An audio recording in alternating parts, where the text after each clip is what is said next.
All right, guys. Matt Gouget, Matt the Mortgage Guy. I've got my buddy Mike Zuber here today, and I'm getting a lot of flack online from a social media post I posted recently. So I'm coming to the man, the myth, the legend. I want your honest advice. Part of me thinks that we may not agree on this. Okay. You may have some different ideas, but I posted something, and I didn't put this online, but between me, you, and the One Rental at a Time community, I posted it because I'm currently in the process of buying a break-even property in Sacramento, California. And granted, it's in a 1031 exchange, money that I kind of have to throw at something, or I got to throw, a percentage at the tax man. Sure. But nonetheless, my whole point, and I'll give everybody the premise of it, and you can tell me what you think, is looking at something and saying you're an idiot for putting 25% down on a $500,000 asset, okay, which for all intents and purposes breaks even. And we'll call it, because it's the math is pretty close, $3,000 a month rent, $3,000 a month mortgage.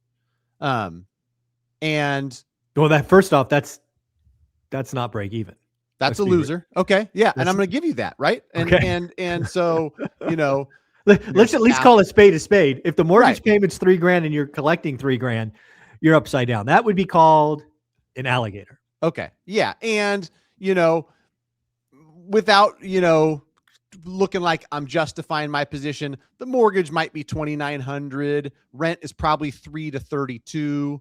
Now, just so I'm clear, when you say mortgage, is that just principal interest, or does that include escrows? That's PITI. I'm an idiot, Mike, but not that big of an idiot. Okay. I just got to check. Okay. And so let me, I'll give everybody the video, and then you tell me your position, how big of an idiot I am. Okay.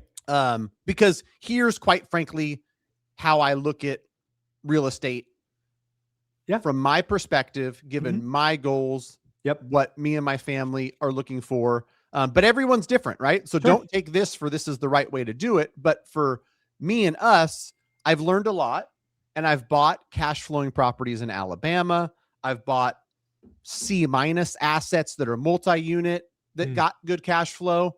And for me, buying something with very little headache, the person who moves into a $3,000 a month, 4-bedroom, 2-bath is, if screened properly, a great tenant who might live there 8 to 10 years, is probably not going to cause any problems. But the math that justifies it for me, right or wrong, is that if I take average appreciation for Sacramento, California as a whole, I did it a couple ways. I did a conservative 4%. I did the average California 5 or 5.5%. This property is worth between 115 and 1.4, based on how conservative you are with the estimates, after 20 years, when I'm mid 60s and probably going to be working less hard. And if you take 3% rent growth, which for sure, I think, especially a neighborhood I know, I like, it's only going to demand more and more rent. That 3% rent growth turns 3,000 into 5,400 over 20 years. So that's the positive of it. Now tell me the negative of, even if it's a tiny alligator, an alligator is an alligator in your eyes. Yeah. Yeah. I mean, that property, when you close today, there's no question that's an alligator today. Let's not lie to each other. We're friends. There's a couple of thoughts. First and foremost, you mentioned earlier, you're kind of caught in a 1031, right? Means you've already exited a property. You've got 45 days to identify, 180 days to close. I've seen plenty of people make what I would call a bad deal to get away from paying taxes.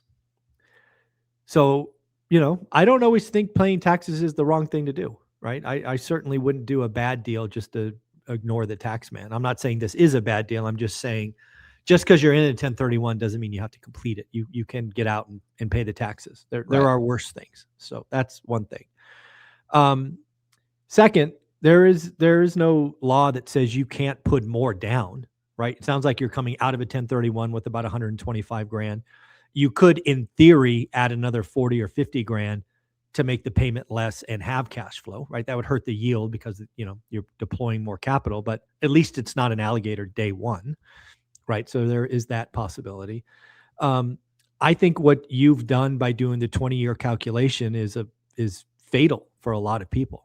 You're basically trying to convince yourself you're making a good move on some future, expectations. Now, sure, they're conservative and all of that, but I've seen a lost decade before where things are flat.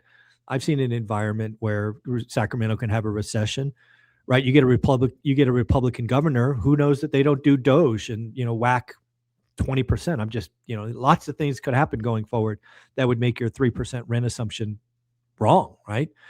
So again, I don't like alligators. I've been pretty clear on that. I'm not going to change my opinion just because we're friends. I think alligators are stupid. I wrote about it in my first book. I had a buddy of mine who was a VP basically tell me he can afford 4 alligators in Louisiana after the Katrina. And lo and behold, 2 years later, 3 years later, he lost them all to foreclosure because alligators hurt. They eat you alive. And I think they're stupid. So you're buying what I would consider a bad deal. Now, there is something to say to know thyself, right? And I've been very clear about this. Again, I'm at least a decade older than you, if not more. So one of the things I'm looking at doing is 1031ing into new construction. And there's a very good chance that I will have to add capital because I don't want an alligator either. So I'll probably 1031 with 50% equity or something like that. Because again, I'm not about maximizing my cash flow. I'm about lowering my headache at this point. So there is certainly, some of that going forward. So again, I understand buying a Class B or Class A asset is less headache than a C or a C minus. Get it. I certainly like local purchase better than out of state if you can do it. Because again, you're going to ability to self-manage and do other things. So I think you have a lot of upside, but people do bad deals all the time. If it's the right thing for you because you think it is, great. But I think it's misguided to say, oh, it's a good deal because 20 years from now it'll be worth $1 million and rent for $7,000. I think that's not the way I look at deals. It's I look at it how it performs day one. Right. Which I love, and that's why my best friends are the ones that shoot straight and are honest with me. And me bringing it up, knowing that from a pure investment standpoint and a number standpoint, I kind of knew that going in. And I think these were the discussions that were had between my wife and I. All decisions when you're married, are team decisions. And trust me, Mike, I had some really crazy ideas, which are probably even wilder and worse than this one. This was a known entity, a neighborhood where we own 4 other rentals. So we know what we're getting into. There's probably some emotional, hey, if the boys graduate college, they're in between jobs, they're starting a family, this is potentially something that, turns from investment to, helping one of the Gouget boys out, which I hope, man, knock on wood, those guys, are not, how old's the oldest? 17. Oh yeah. He's getting there. Yeah. Yeah. Is he a senior or a junior? He's a junior. Yeah. Okay. So he's still figuring things out like our most boys his age. Hopefully next year, one rental at a time, event number 4, which is going to have a big kids event. Yep. Might get him excited to follow mom and dad's footsteps and do some real estate investing. Which I like. It's funny in my head at my age.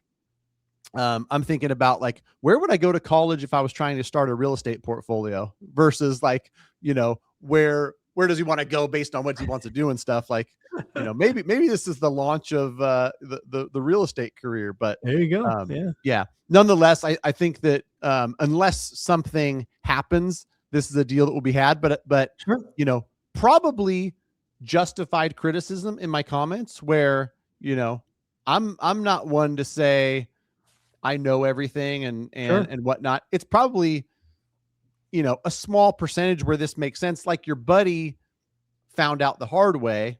And like some people I talk to, this is honestly a good conversation for anybody looking to invest in California in a decent market in these times. I have people fill out an application and like literally this same neighborhood, Mike, somebody fill out an application, 20% down investment.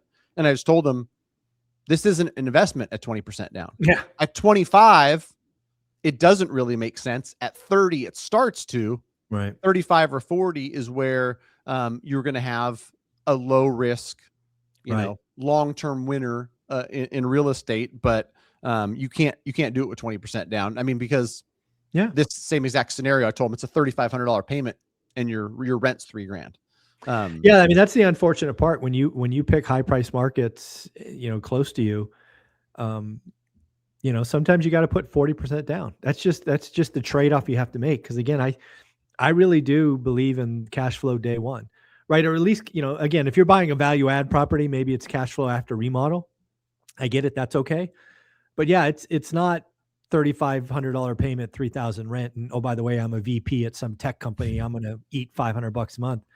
Dude, have you not seen the layoffs from AI? Have you not seen this? Have you not seen that? It can get ugly fast. And my buddy, lost 4 properties because of it. Right. Yeah. I think the thing that everybody should hear from this is, everybody's investment goals are different.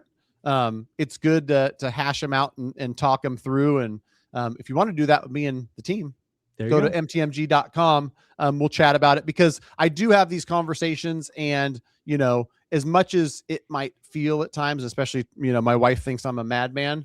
I'm relatively risk averse, in my mid 40s, because I realize that things can go south. I realize there is some risk in real estate investing and in stocks and 401k and everything we do. I've been lucky enough to have some wins.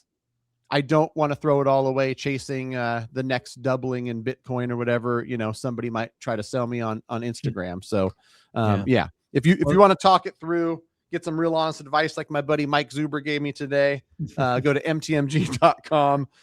If you want advice from multiple people, make sure you join the school community. I might post something in there, Mike, to get that'll be fun. See what they say. Yeah, let's see what they say to that. So some people are too afraid of hurting feelings, but I know that, when somebody you're going to get answers in school. Yes. Yeah. Yes. So somebody, will tell me, like my buddy Mike did, this is dumb. Yeah, this is dumb. But hey, you're in America, buddy. You're allowed to make dumb decisions. Yeah, for sure. Yeah. And it wouldn't be the first or the last. Yeah. Oh man, you're amazing. Take care of yourself. Again, mtmg.com or get inside school. Thanks, family. Yep. Thanks, Mike.